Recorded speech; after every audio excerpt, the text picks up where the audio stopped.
I really love Thief. I've called it my favorite game series for as long as I can remember, and I really hate Thief 4. I've called it the worst game for just as long. When I tell people not to pre-order games, I always bring up Thief 4 as the game I pre-ordered that I wish I hadn't. And it stands tall in my mind as the best example of an incredible franchise brought low by people who didn't understand the original concept, what made it good, or why people liked it. It's another in a long line of games brought up to modern standards by companies that saw an unused IP and merely wanted to capitalize on nostalgia for quick profit, rather than produce a quality title. Good games are hard to make, but terrible games, masquerading under the banner of good games, tend to make profit. I don't think there's many people fighting for Thief 4 to be remembered fondly. Even the best reviews fall into two categories. First, if you forget the original games, this one is perfectly average. And I never played the original games, but this game is fine, I suppose. Not exactly ringing endorsements. It's been a few years now, and I have to wonder, was I being unfair? Is Thief really that bad of a game? Does it earn my scorn? Should you, maybe, even pick it up and play it? This is what I'm going to try to figure out. This is my mission statement before I even go into playing the game. I'm going to come at it with a bit of a blended approach, not exclusively as a Thief fan, but viewing this as a game on its own, along with its place in the Thief franchise.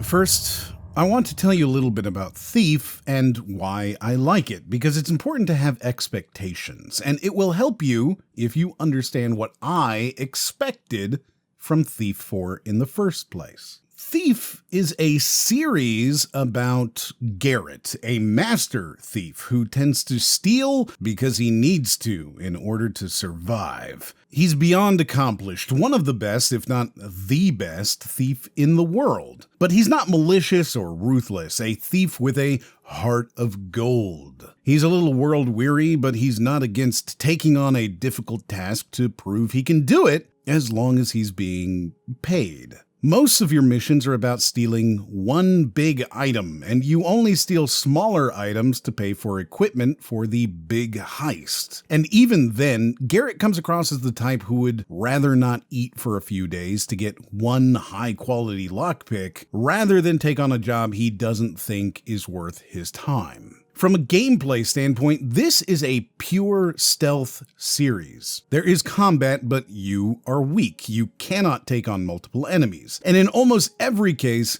if you're spotted, the best choice is to run and hide immediately. These are armed and armored guards, and you're a thief with arrows that have little water pouches tied to them. You can't even kill someone with half the arrows you carry. You certainly can't beat them with a sword, so your only real combat choice is to be stealthy, to go unseen, without being too dramatic, to be a thief.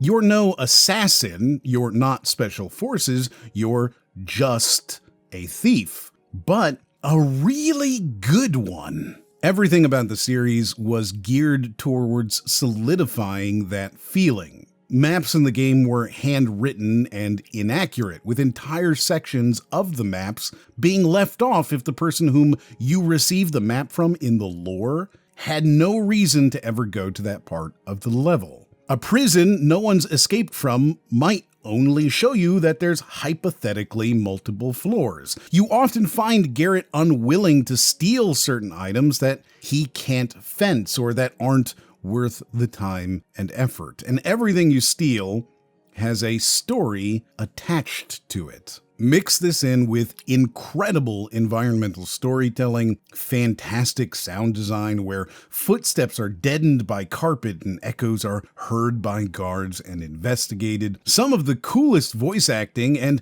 rare cutscenes with an artistic flair that not only perfectly fits the aesthetic of the game, but also manages to feel unique and immersive. All three games are easily some of the most worthwhile retro games, and the first two are incredible classics, something you can play even today and still enjoy. They're not perfect, and each has its own set of flaws. 3 is particularly maligned, but there's a reason why people still talk about this franchise outside of the fact that the original Thief was a pioneer of the stealth game genre.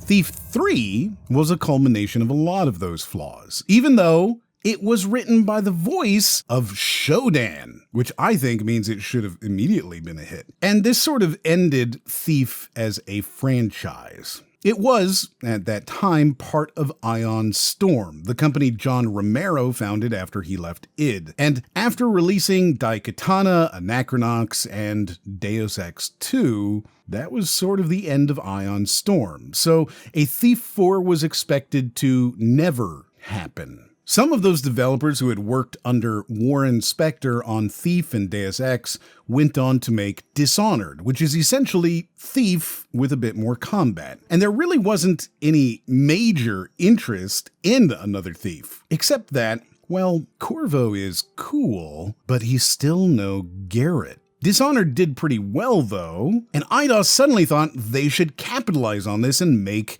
a new Thief game. But what to do? It's been a decade since the last Thief, and besides, that one didn't even do well, so what should we do?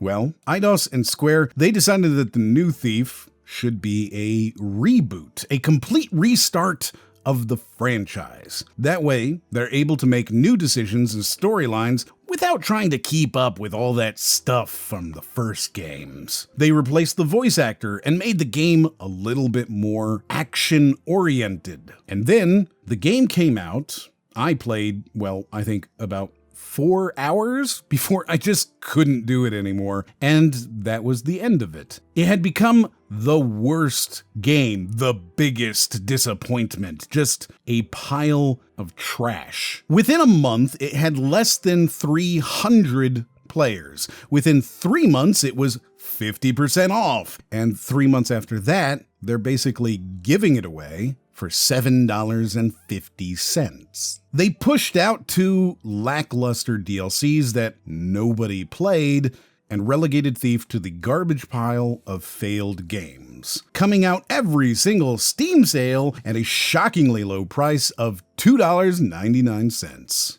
There's not many games that have a worse history or are more forgotten than Thief 4. But is it really that bad? Or were we all just disappointed that it wasn't a real Thief game? Speaking of expectations, I'm told that the algorithm really responds well if I ask people to subscribe and click the bell early in a video. The bell icon notifies you if I put up a new video, but it's not like I'm putting out new videos every day or even week, so there's little chance of being spammed. See, expectations are important.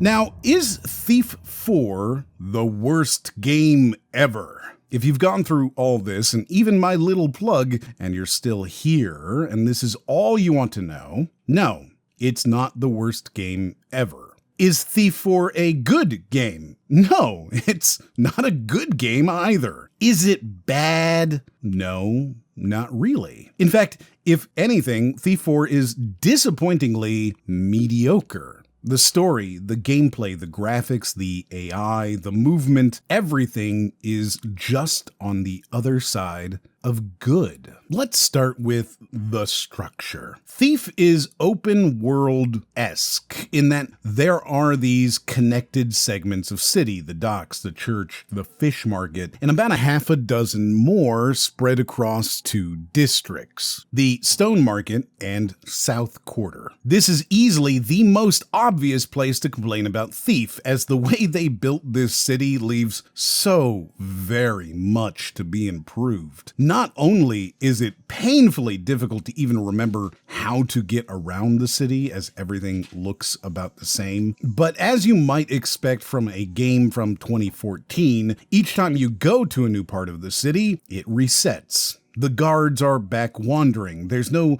real sense of permanence. Except, of course, the loot you take doesn't come back. It is in this series of city maps that all of your side jobs occur, and also how you start all your missions. There are 8 main missions, 7 of which start from various gates and doors in the city. There are 6 client jobs from 2 clients, both of whom are in the city, and they will send you to doors or gates to start your client missions. And there's windows and doors to unlock and steal things from, as I mentioned, completing side jobs for extra money. Main missions, client missions, and side jobs. There's also a DLC mission, which is essentially another client mission. Each mission is replayable and has these various challenges associated with it. Knock out X people, or collect all the loot, or remain unnoticed, whatever it may be. Oftentimes, these challenges are mutually exclusive, making it impossible to achieve all of them on a single playthrough. You are expected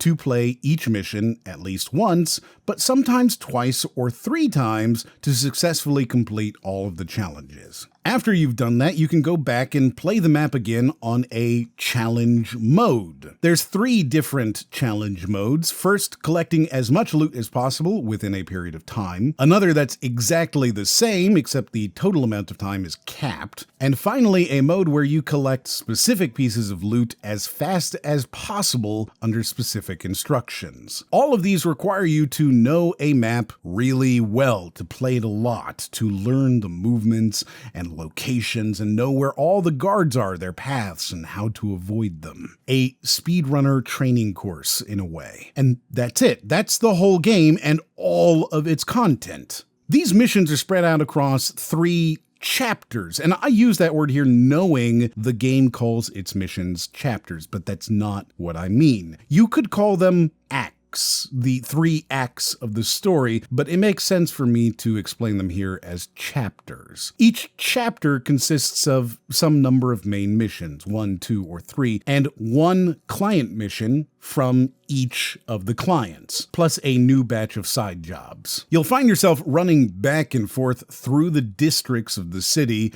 robbing poor people and rich people alike, and then going into a mission and stealing everything on your way through the story. Money here is used to buy gear, arrows, health, whatever, and also to buy equipment upgrades, such as improved armor or quieter arrows, and also tools, such as a razor that lets you steal paintings or a wrench that lets you unscrew bolts. Money is also used to purchase focus points, which are another type of character upgrade that lets you be stealthier or pick locks faster or let you engage in combat with a type of slowed down QuickTime event.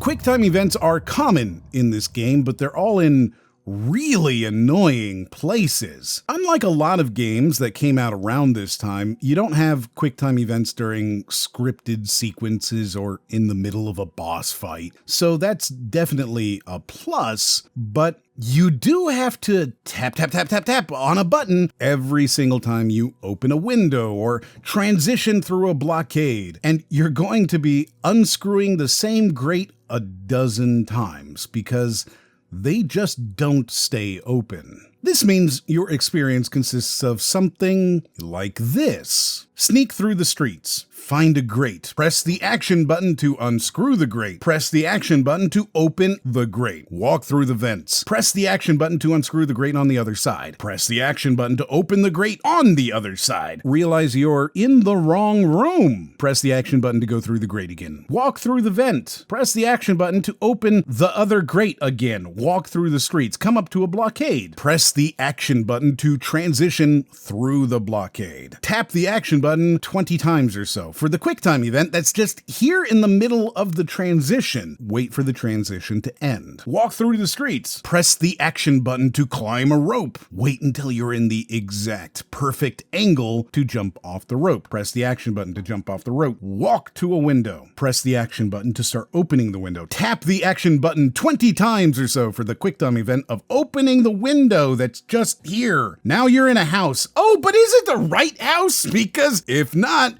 you're gonna have to do that window QuickTime event all over again. I don't mean to make this sound super trivial. Obviously, a video game is a series of pressing buttons, but almost all of this was added for seemingly no good reason. I have to assume it's because they wanted to keep loading times short and not stress out consoles, which I guess makes sense. I don't even have a big problem with it, but there's just so much extra garbage. The user experience could have been so vastly improved if only they'd made things faster and less cumbersome. Windows that transition into buildings should have lights on like they do, but windows that transition to other districts also have the exact same lights on, meaning it's a guessing game as to whether this window is going to suddenly transition you to another district of the city or not. Or maybe you're about to go into a room you've been in 20 times and have to go right back out of. And each time you're going to have to do this 20 tap tap tap tap tap tap QuickTime event in the middle of. If they had only made opening windows a 1-second single button press instead of a 10-second 21 button press, this would have been so much more tolerable. If they made it so that windows into buildings had a different color light from windows into other districts, it would have been so much easier to navigate. If they'd made it so that Garrett, this master thief, marked windows he'd already gone inside of and looted everything so that you don't go into a building you've already completely looted, that would have made life so much easier and made traversing this city feel a lot better. More like you're a master thief who knows every alley, instead of a bumbling cat burglar who can't remember which houses he's already robbed. And that's just traversing the city, but as the city grows larger, as you unlock more districts and have to start moving back and forth, sometimes across half a dozen districts getting to a client, and then half a dozen districts getting to a mission, and then half a dozen districts back to turn in that mission, it really starts to wear you down. This city is terrible. It's an awful experience. There's almost no redeeming qualities about it. The enemies in each district act identical, and with the exception of a single chapter and 2 or 3 districts in that chapter, there's no safe areas. You're not traversing the city and the guards see you pickpocket someone or see you break into a house and suddenly you're in a fight. No, they're just always aggroed, ready to kill anyone they see that isn't a guard or civilian, meaning you. They're always aggressively attacking only you. This is even if they see you across the map. You jump across an alleyway and they instantly decide that was an enemy and they should be alert. It's so strange to have an open world city that you can't live in because everyone hates you all the time. Perhaps this is just me being used to other open world games, having restricted areas, and outside of that, it's only if the cops see you doing something. But I really think the city continues to suffer because of this. As I mentioned, being in the city is almost always a terrible experience, so having these constantly respawning, always aggressive enemies doesn't help. The side jobs are stupid or easy, or stupidly easy. They almost all consist of open a window, steal something. Sometimes you open a window and then disable a trap. Sometimes you open a window and steal something after disabling a trap. Very rarely you open a window and have to steal something from someone inside. If not for the fact that you need quite a lot of cash to afford the equipment upgrades, tools, gear, and character upgrades, these would be completely skippable and serve only to pad out the runtime and pad out the content. The few side jobs that aren't immediately forgettable were good, but they are so few. 2, maybe 3 of them each chapter are worth doing in any way whatsoever. I really would have liked to see this open world removed entirely and a more linear mission structure put in place where these side jobs were optional paths in the mission. The irony of all their decisions with the open world is how linear the experience really is. So why not lean into that and adopt the tried and true mission structure? You can even place it in the city. You can still start at your base and then move through the city towards the main mission. Just have a new mission-specific map that includes your base and streets through the city as the introduction to the mission itself, and have these side jobs just there to experience on the way. That would have eliminated the issues with the city, the problems with the traversal,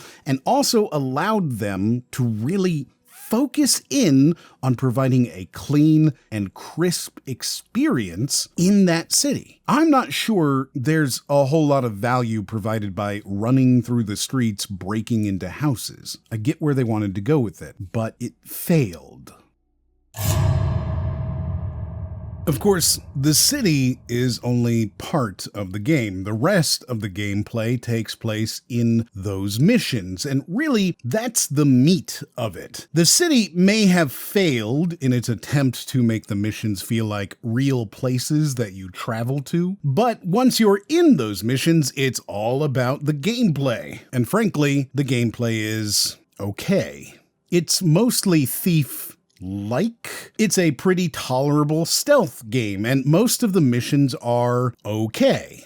In fact, this would probably be a perfectly fine stealth assassination game, or a game about revenge. As far as a Thief game, well, it doesn't really work. First, this game takes a lot of inspiration from other games out around the time, specifically Crystal Dynamics' Tomb Raider from 2013 and Arcane's Dishonored from 2012. From Tomb Raider, you get the rope arrow anchor locations. These are wrapped sort of wooden things that you can shoot a specific rope arrow into, and it'll give you a climbing location. In the original games, you could just shoot a rope arrow basically anywhere, climb up it, and there you go. However, the Thief 4 developers decided against that. Why, you ask? Well, as I lay out my issues with the gameplay, you'll see there's a common thread. Almost every single problem with the gameplay can be explained immediately by the developers wanted to control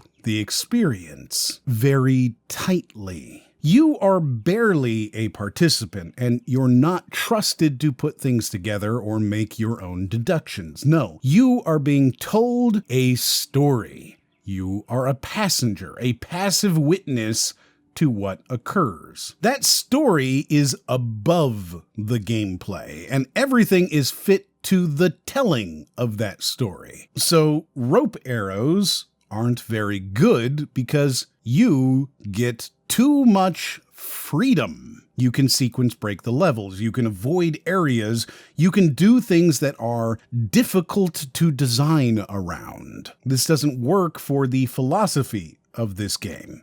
And it will become apparent that this really is the philosophy of the game. As you travel through a mission, you might find areas that have screwed grates on them. Why would you introduce a screwed grate? Doesn't this limit freedom? Doesn't it remove options? Yes, but then you can control when the player can open that grate by limiting access to the tool. You might find paintings on the wall, but you can't steal them because you need a razor. Again, limiting your actions behind purchased tools, which are available only in later chapters. And of course, the rope arrow. See, rather than allow you to have verticality, the missions are designed very specifically. And the rope arrow isn't a tool you can use, it's the tool you must use in order to advance. The designers put that spot there. You are expected to shoot an arrow there and then advance. So what, you might ask? You can just go around, find another way, go in another path. Multiple paths are an important part of this franchise and arguably this genre, the ability to choose how you approach a situation. And yes, that's something you could do, except the levels are designed to stop that. And I don't just mean things like grates, tool-gated access options. No, Thief's level design is linear. One of the coolest things about Thief is that you feel like a thief rummaging through someone's house and stealing their valuables. But Thief 4 takes that control away from you and instead presents you with linear levels and one-way progress gates. Don't go exploring and expect you can return. No, you'll press a button and that button will take you on a one-way cutscene into another segment of the level, and that's where you are now. Didn't grab all the loot? Sucks. You'll have to play it again. All of the levels, with one exception, are just straight lines. You can literally take this map and draw a line from the start to the end. Yes, there's a few side rooms. Yes, there's a few arenas with maybe 2 diverging paths, but they will meet up quickly and continue moving linearly. The illusion of choice is just that, an illusion. This is made even more painfully obvious when you try to look at any of these levels in a realistic way, how they might actually exist in the real world, and they just wouldn't. They're insane and inefficient, making all concessions for the story. I think the worst one is probably this level, Mission 2, Dust to Dust. The story here is that you are hired to steal a ring, but the man who owns that ring is dead. There's something fishy going on because the body isn't being buried. Instead, it was taken away, presumably for nefarious purposes. So, you are hired to go in, and you find out that the bodies are being taken to an old ironworks, stripped and searched for any valuables. Industrial grave robbing, as it were. But you can't just walk through the factory. No. Instead, you're going to have to hop on a hook and ride with the bodies to the end of the line, where you'll hopefully find the specific body you're looking for before someone else robs it. And if they do rob it, you'll just have to steal it from them. However, this is the map for that level. Just look at it for a moment, consider what I said in this level, and then consider that this is the track for the bodies. It is as far from realistic or efficient as you could possibly be. There's no concessions made for reality in the slightest. It's all about spectacle without any substance. The rule of cool. If they made this a realistic factory, you wouldn't stay on the track. You wouldn't get to see the carefully crafted moments, and you might get to the end too quickly. This is also the level where they'll introduce the first of 2 big bads, which I talk about a little bit later. And because of how they wanted to introduce him, you had to be in a specific location after hearing and seeing other specific discussions. The story and its structure had to be followed, or else it wouldn't be as cinematic. You needed to hear what they're doing with the bodies. You needed to end up in the drains underneath this specific body. And you needed to see all of this before you stole the ring in order to make you hate the bad guy and start the rivalry in the game. The game labors to deliver all of this in as cinematic a package as possible, to be immersive, I suppose. And one of the most interesting side effects of this is the fact that the game manages to remove all sense of belonging through its stubborn unwillingness to gamify. I know that sounds complicated, but it's not. It's hands. See, the game has hands and feet, specifically your hands and feet, and therefore whenever an action takes place, your hands or your feet must do the action. Now, rather than go in the trespasser path and give you arguably too much control over your limbs, the developers of Thief 4 decided that you should have no control over your hands. Instead, you press an action button, and an animation will play for anywhere from, say, 1 second to 10 seconds. You get action locked into the animation and cannot stop it. You cannot affect it in any way,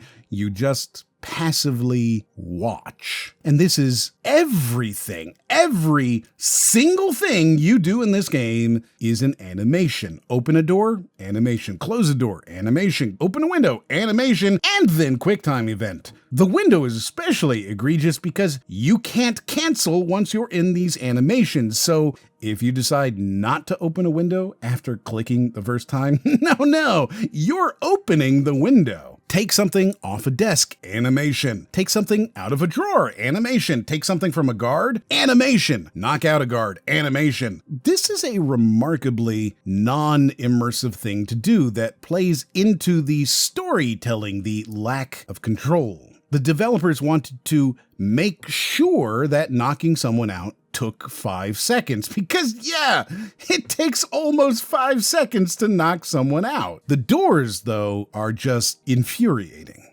Consider a game like Modern Warfare or Resident Evil 7 or even indie darling Phasmophobia. In all of these games, you as the player are given the ability to slowly open doors, or rather to open as quickly as you want. To peek out the door and close it, or slowly open it, or anywhere in between. In Thief 4, your option is to immediately throw it as wide as possible and just hope that anyone on the other side doesn't want to investigate, which they probably will, because of course they would. Now, that's not very sneaky, but how is it bad with regards to hands? Well, if you throw a door open and you decide that you want to shut it, your body has to physically move to the door and stand up and grab the handle and pull it shut. You can see, perhaps, immediately how that doesn't work in a stealth situation where you're trying not to be detected.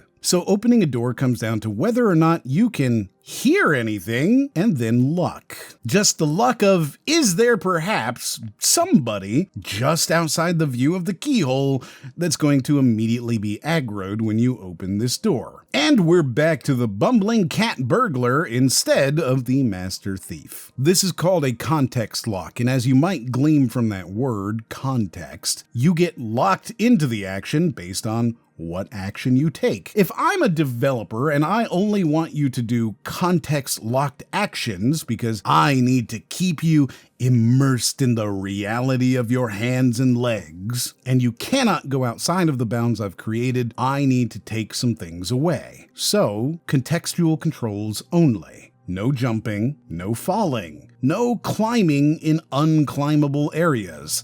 No rope arrows anywhere. Only specifically approved actions allowed. What kind of actions are allowed then? What can you do outside of interacting with specifically interactable things? After all, this is a game about stealing, which means there needs to be loot worth stealing. Let me repeat that, because I'm going to explain how this game manages to mess up loot. There needs to be loot worth stealing. There are two ways that loot is valuable in a thief-styled game. One, the loot can be used to purchase items that you need. You take your goods, leave the mission, and buy things you want to buy. The loot is literally worth something to you in order to take. Thief, however, has almost nothing you want to buy, and you get enough money that you never really feel like you need to scrounge for anything. It's incredibly rare that you'll feel like you need to go get some more money, and instead, the things you buy feel more like, well, I've got this money.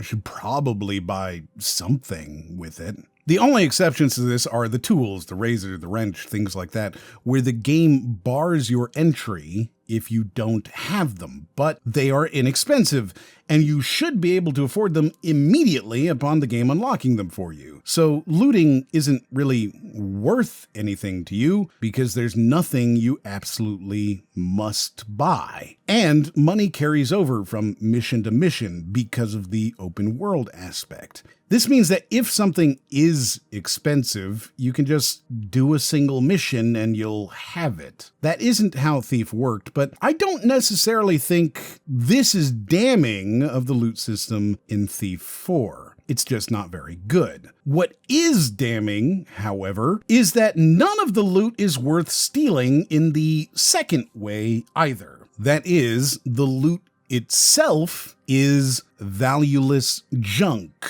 and there's no reason to go out of your way to steal it. And in a game about stealing loot, that's pretty terrible.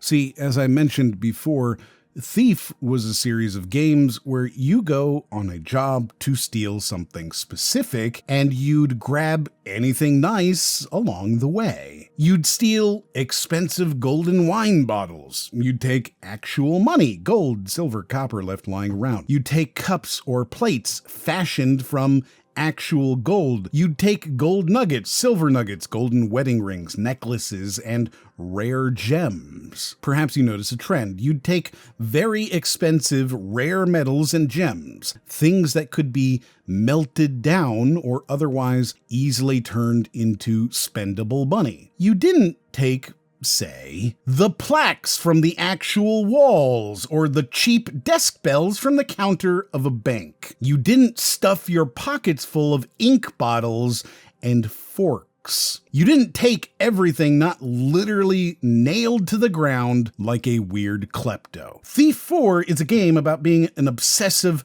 kleptomaniac who steals from the poor in order to buy trinkets from a weird guy in an alley. In the last few levels, loot had become so meaningless to me, it had no value in the theft. I'm not stealing a $2 fork, or at least I'm not putting my life in danger to steal that $2 fork. And I know that if I see something glinting in the distance, it's probably not a nice piece of loot. It's a $2 fork. So I'm not even going to check to see what kind of loot it is. On top of that, I don't need money to do anything, so why even steal? Forget it. Just leave the crap. It's not worth my time to go through the drawers, to open the cabinet, to do any of the looting. And I remind you, that's the point of the game.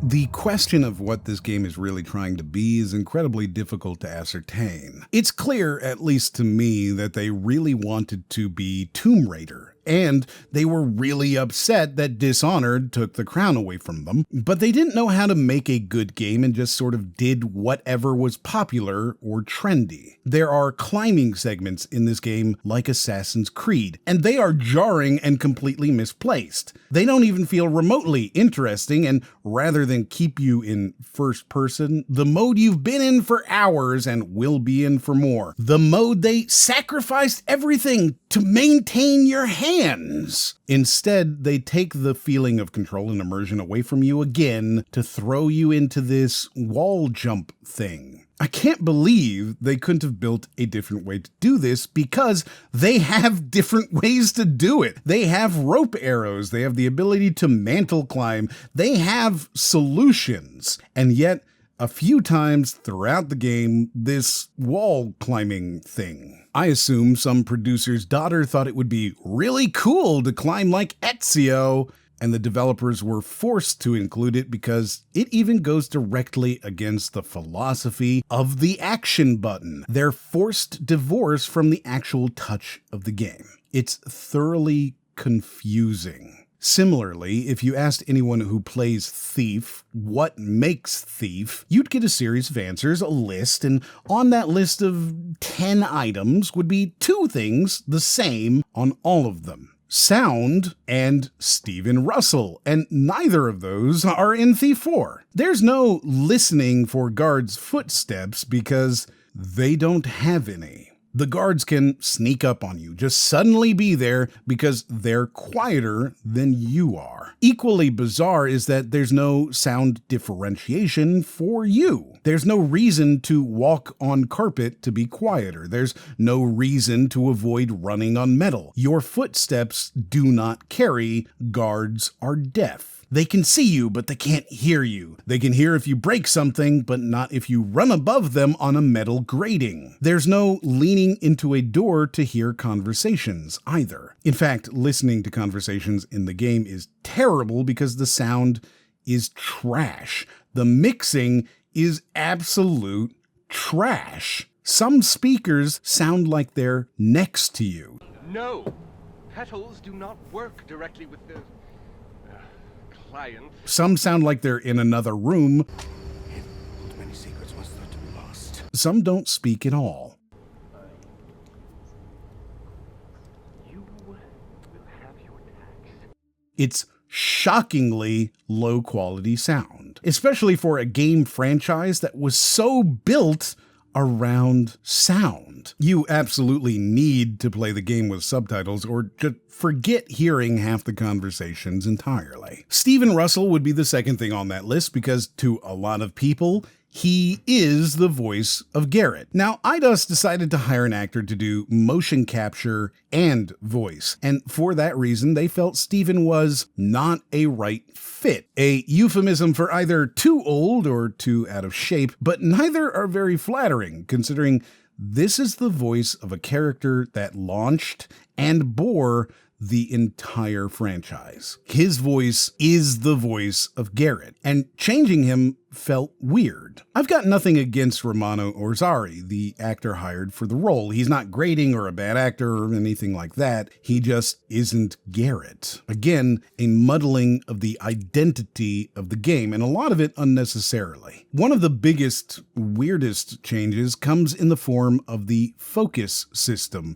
and specifically with regards to combat. A lot of players didn't really like the focus system, which is a lot like Arkham Asylum's Batman's detective mode. It highlights things you can interact with in the world, and it has a meter that slowly goes down. This is totally optional, so it's fine. And in fact, I ended up using it quite a bit to find things, much to the chagrin of those who would suggest that instead of using a focus system, instead I should just focus. But with combat, they introduced a focus-powered counterattack. You can enter the focus mode, slowing time a bit, and then press a button to instantly incapacitate an aggroed enemy, so you don't have to run away. You can just smack them into instant incapacitation, and it's ridiculously overpowered. Why would I run? I can just knock you out. I can dodge your attacks, and dodging is equally overpowered. You can dodge infinitely and receive no damage. You could dodge forever, and then one tap the guys attacking you in the face with your blackjack, and they're knocked out. It's weird. And by the end of the game, you can very honestly just go toe-to-toe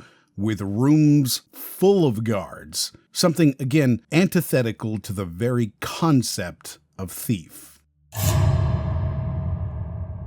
Now, before I talk about the story and the AI, I want to talk about a single mission. Mission 6, A Man Apart. In this mission, you are infiltrating the besieged home of the Baron of the city, the guy who has been holding everyone down, the leader of the guards, all that jazz. He's interestingly not one of the big bads, though, in that he's just sort of there. He doesn't really interact with you in any meaningful way, even though he is ever present. This mission is the most Thief-like, and yet also so painfully highlights how the developers worked so hard to make each level linear. This is ostensibly a big open manor that has rioters outside. You have a couple of options for how to get in. You could go through the sewer and end up in the cellar on the first floor. Or you could go through the door in the gardens into the cellar on the first floor. Or you could shoot a rope arrow at a very specific location and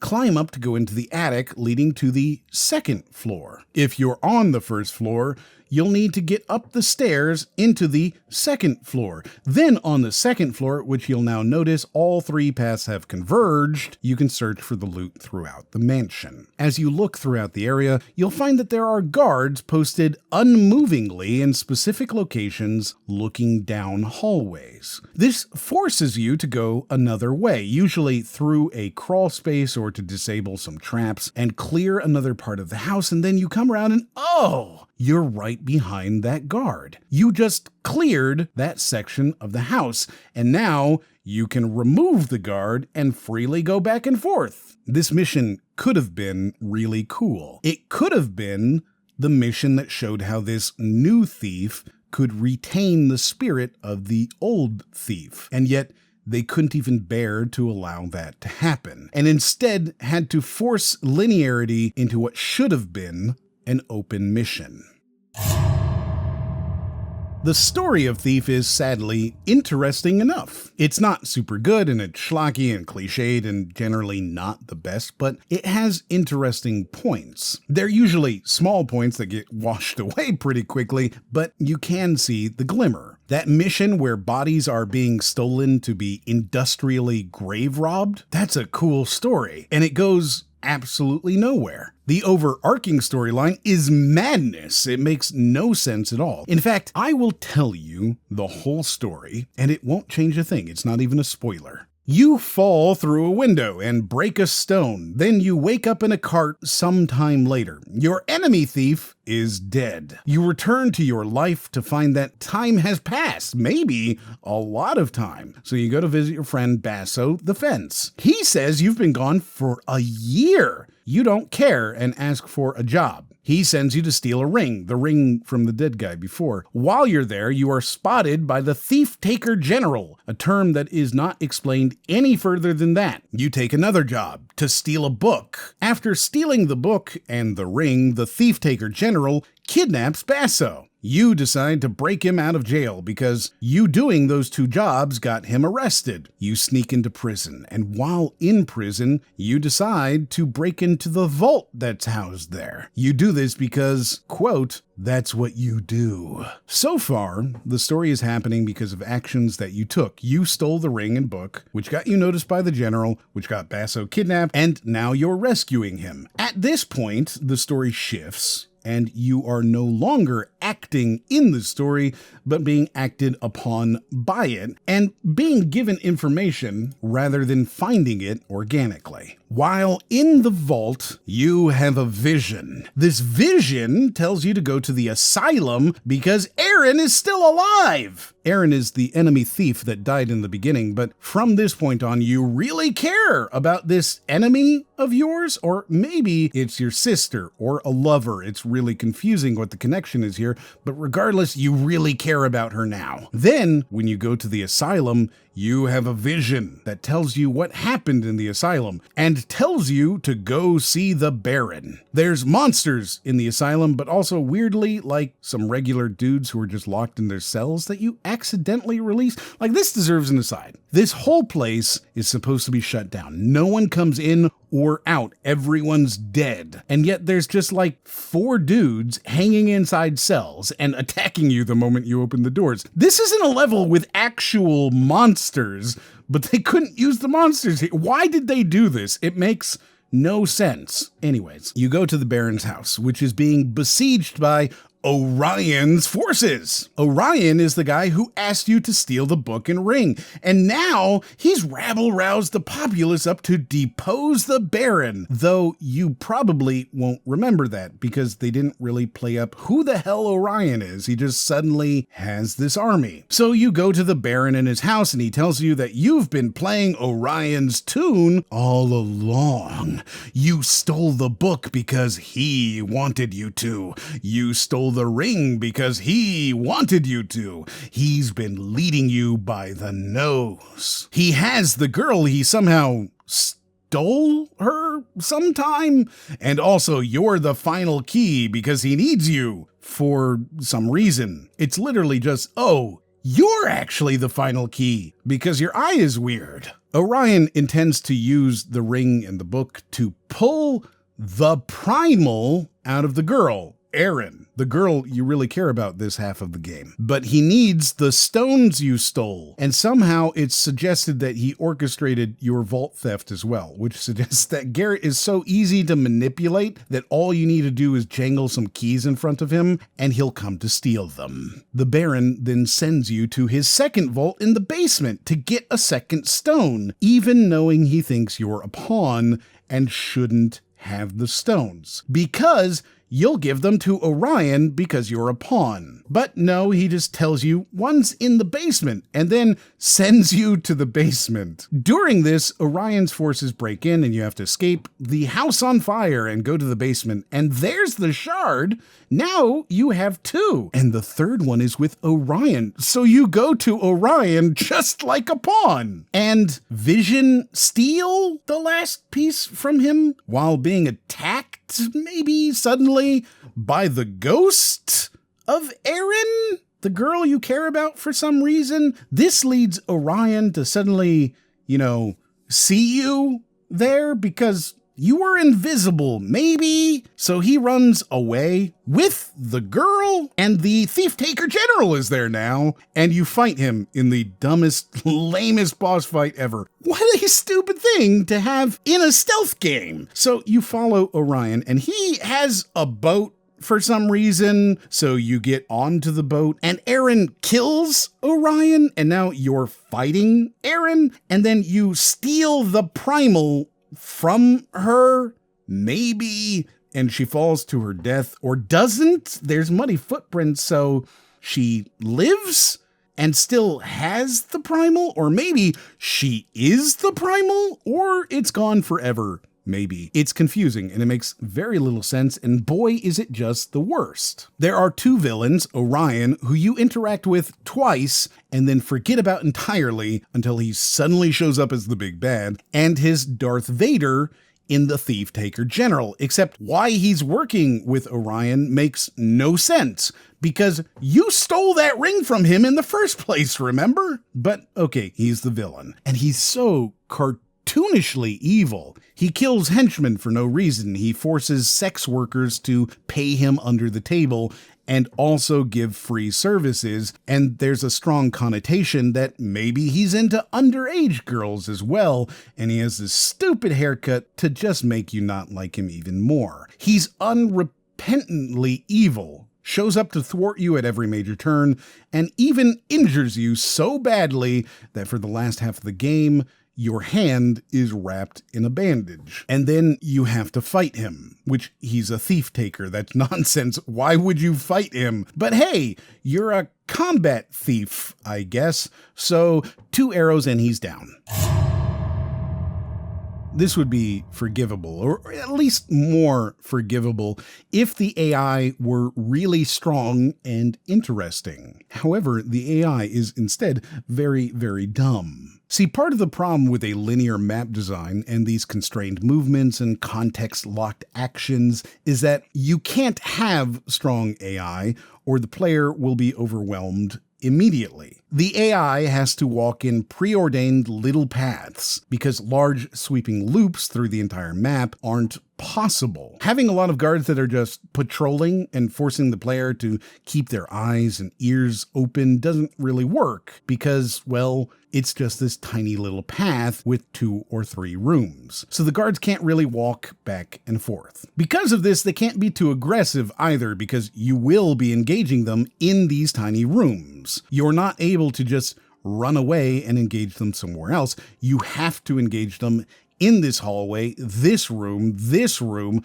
whatever room it is that they are placed in, that is where you play them. So the AI has to be dumbed down. It can't see you too well, hear you too well. It can't remember that you were seen elsewhere. It can't search for you for too long. It can't call for backup. It's abysmal. There's really nothing else to say about it. I am primarily judging this game on its own merits, not exclusively as a Thief game, and frankly, as a game by itself. Say they released this as Hunter or Dark Cloak, whatever. It would have been a perfectly fine, forgettable, and flawed stealth game. It's mediocre at best, worth picking up on a sale, perhaps. It's sad because as you look at the game, as you look at the glimmers of gold underneath it all, you can see a game that could be so good. They could have made this a really cool modern Thief game, a Thief that takes place after Dishonored and Assassin's Creed and Tomb Raider, but is still a Thief game. But they didn't. There are a lot of rumors about the problems at the studio at the time. There were issues between the Canadian IDOS and the Japanese Square Enix, with both assuming the other was an idiot. There were multiple different lead designers and a lot of studio politics. In fact, IDOS was having so many problems with Square that the founder of IDOS Montreal quit in the middle of production in disgust over the micromanagement style of Square. And at one point, I think unsurprisingly, there was a lot of discussion about turning Thief into an Assassin's Creed competitor. That there is a playable, mostly comprehensive game here is impressive if even half of the stories surrounding the game are true, but unfortunately, they still failed. It's playable, but no one wants to play it. It's complete in that there is a beginning, middle, and end, but it's nonsensical and disjointed, a parody of a good game, seemingly pushed out for nothing more than raw profit. This game ignores so many good ideas for so little gain, and I am so sad to play what is probably the final Thief ever to be made, and for it to be this. You can watch another video right here, and as always, I'll see you on the next one.